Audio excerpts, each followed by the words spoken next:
વિરામ બાદ ફરી એકવાર ગુજરાતના વિવિધ પંથકમાં વરસાદી માહોલ જામ્યો છે। હવામાન ખાતા દ્વારા પણ આગામી 5 દિવસની વરસાદ પડવાની આગાહી કરવામાં આવી છે। ત્યારે બનાસકાંઠાના ધાનેરામાં મેઘરાજાએ ભૂક્કા બોલાવ્યા હતા। 3 કલાકમાં 3 ઇંચ વરસાદથી ધાનેરાના હાલ બેહાલ કરી દીધા હતા। અત્યારે અમે ધાનેરાના તુલસીનગર માર્કેટ આગળ છીએ અને તુલસીનગર માર્કેટ આગળ પાણી ભરાઈ જવાના લીધે વેપારીઓના હાલ બેહાલ છે। આપ દ્રશ્યોમાં જોઈ શકો છો કે આજે તુલસીનગરની જે દુકાનો છે તે દુકાનો આગળ જ વરસાદી પાણી ભરાઈ ગયા છે। 3 ઇંચ જેટલા વરસાદમાં તો દુકાનો આગળ પાણી ભરાઈ જતા સ્વિમિંગ પુલ જેવો માહોલ અત્યારે આપ જોઈ શકો છો। જાણે આ દુકાનો આગળના રસ્તાઓ છે તે સ્વિમિંગ પુલ બન્યા છે અને અનેક જે દુકાનદારો છે તે દુકાનદારો પોતાની દુકાનો બંધ રાખી છે, કારણ કે વધુ વરસાદ આવે તો પાણી જે છે તે આ દુકાનોની અંદર ઘૂસી શકે છે। છેલ્લા 5 વર્ષથી આ વિસ્તારનો પ્રશ્ન છે કે જ્યારે વરસાદ આવે છે ત્યારે પાણી ભરાઈ જાય છે અને પાણી ભરાઈ જવાના લીધે વેપારીઓને મુશ્કેલીનો સામનો કરવાનો વારો આવતો હોય છે। બીજી તરફના આપણે દ્રશ્યો બતાવીશ કે બીજી તરફ પણ આપ જોઈ શકો છો કે અહીંયા પણ જે દુકાનો આવેલી છે તે દુકાનો આગળ પાણી ભરાઈ ગયા છે અને પાણી ભરાઈ જવાના લીધે વેપારીઓ જે છે પોતાના રોજગાર છે, જે ધંધા છે તે કરી નથી શકતા, કારણ કે આ પાણીમાં થઈને કોઈ ગ્રાહકો આવતા નથી અને ગ્રાહકો ના આવતા વેપારીઓને આમ જ બેસી રહેવું પડે છે।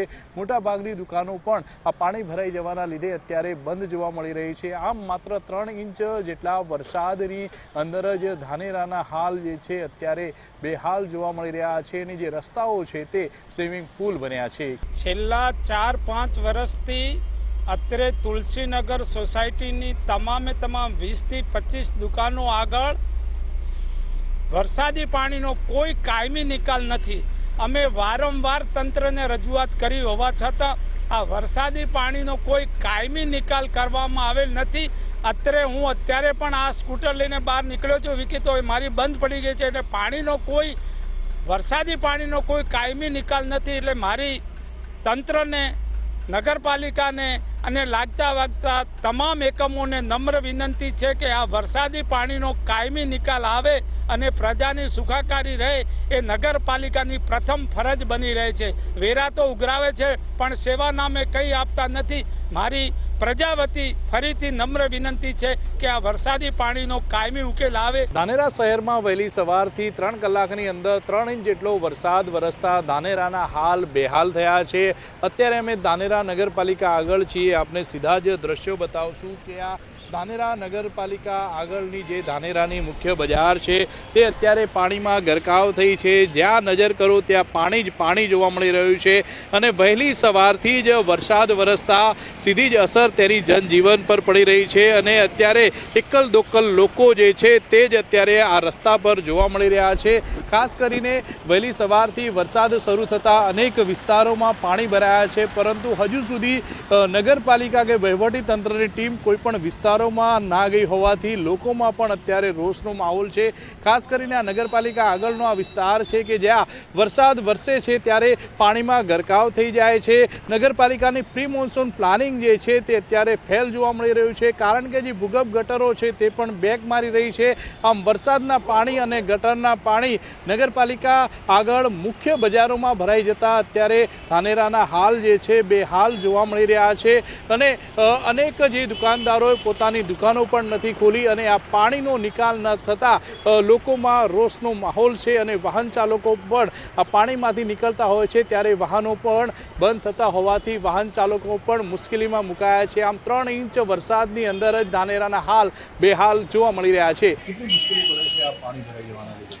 ચાલુ વરસાદ દરમિયાન તો શું રસ્તા પર બધું પાણી ભરાવાથી રસ્તો બ્લોક જેવો થઈ જાય છે। કોઈ એક્ટિવા ચાલક કે રાહદારી ચાલક સરખી રીતે ચાલી શકતા નથી। લોકોને ભય રહે છે કે ખાડો પક્ષીઓ આવે કે પડી ના જઈએ। ચાલુ વરસાદ દરમિયાન બહુ તકલીફ પડે છે અને અત્યારનો આજ સવારનો વરસાદ જે 2-3 કલાક પડ્યો સળંગ 3 થી 4 ઇંચ મારા ખ્યાલથી લગભગ વરસાદ પડી ગયો છે। એ દરમિયાન તો લગભગ 10 વાગવા આવ્યા છે પણ વેપારીઓ હજી સુધી દુકાન સુધી પહોંચી શક્યા નથી। અમે પણ અત્યારે જઈને દુકાન ચેક કરી દુકાન અંદર પાણી તો ઘૂસ્યું નથી ને, આ તો માતાજીની દયાથી વરસાદ બંધ થઈ ગયો છે, દુકાન અંદર પાણી નથી ઘૂસ્યા। બાકી આ રસ્તાનો જે એરિયો છે એ પાણીનો મેઇન એન્ડ છે, તો ત્યાંથી દુકાનમાં પાણી આવવાની પૂરેપૂરી શક્યતા હોય છે। આ તરફ અમરેલી પંથકના બગસરા શહેરમાં પણ વરસાદી માહોલ જોવા મળ્યો હતો। બપોરના સમયે ધોધમાર વરસાદ વરસતા વાતાવરણમાં ઠંડક પ્રસરી હતી, તો ભારે વરસાદના કારણે રસ્તાઓ પર પાણી વહેતા થયા હતા। તો ગીર સોમનાથ પંથકમાં વરસાદી માહોલ જામ્યો છે. ગીરના જંગલ નજીકના ધોળાવાડી, જગવડ, કોદિયા, ધ્રોણ સહિતના ગામોમાં મેઘરાજાએ ધમાકેદાર બેટિંગ કરી હતી. ત્યારબાદ ઉના પંથકમાં મેઘ સવારી આવી પહોંચી હતી. લાંબા દિવસો બાદ કાળા ડિબાંગ વાદળો જોવા મળતા સ્થાનિકોમાં પણ ખુશીનો માહોલ જોવા મળ્યો હતો. આ તરફ ઉના પંથકમાં વરસાદ વરસતા અસહ્ય ઉકળાટ અને બફારા વચ્ચે નાગરિકોને રાહત મળી હતી. તો ગીરના ખેડૂતો પણ વરસાદના આગમનને પગલે ખુશ થઈ ગયા હતા. ઉલ્લેખનીય છે કે ઉપરવાસમાં વરસેલા વરસાદના કારણે દાહોદની માછણ નદીમાં નવલા નીર આવ્યા છે. માછણ નદી સતત ત્રીજી વખત ઓવરફ્લો થઈ છે. જોકે નદીમાં ઘોડાપૂરની સ્થિતિ જોવા મળતા એક મહિનામાં સતત ત્રીજી વખત કોઝવે પરથી નદીના પાણી વહેતા જોવા મળ્યા હતા. આ ધસમસતા પાણી વચ્ચેથી સ્થાનિકો જીવના જોખમે પસાર થતા હોય તેવા વિડીયો પણ સામે આવ્યા છે. વડોદરાના ડભોઈમાં ફરી પૂરની સ્થિતિ સર્જાઈ છે. ડભોઈ નજીકથી પસાર થતી ઢાઢર નદી ગાંડીતુર થતાં નદી પાણી ગામડામાં ફરી વળ્યા હતા. દંગીવાડા, કબીરપુરા, નારણપુરા, બંબોજ, કરાલીપુરા સહિતના ગામોમાં નદીના પાણી ઘૂસી ગયા હતા. નદીમાં ઘોડાપૂરની સ્થિતિ સર્જાતા 7 ગામો સંપર્ક વિહોણા થયા હતા. ઢાઢર નદીના પૂરની સ્થિતિ સર્જાતા નોકરી કરવા જતા લોકો મૂંઝવણમાં મુકાયા હતા. આ તરફ નવસારી જિલ્લામાં પણ વરસાદી માહોલ જામ્યો છે. 2 દિવસના વિરામ બાદ શહેરના circuit house, station road, depot સહિતના વિસ્તારોમાં મેઘરાજાની સવારી આવી પહોંચતા સ્થાનિકોને બફારા વચ્ચે ઠંડક પ્રસરી હતી.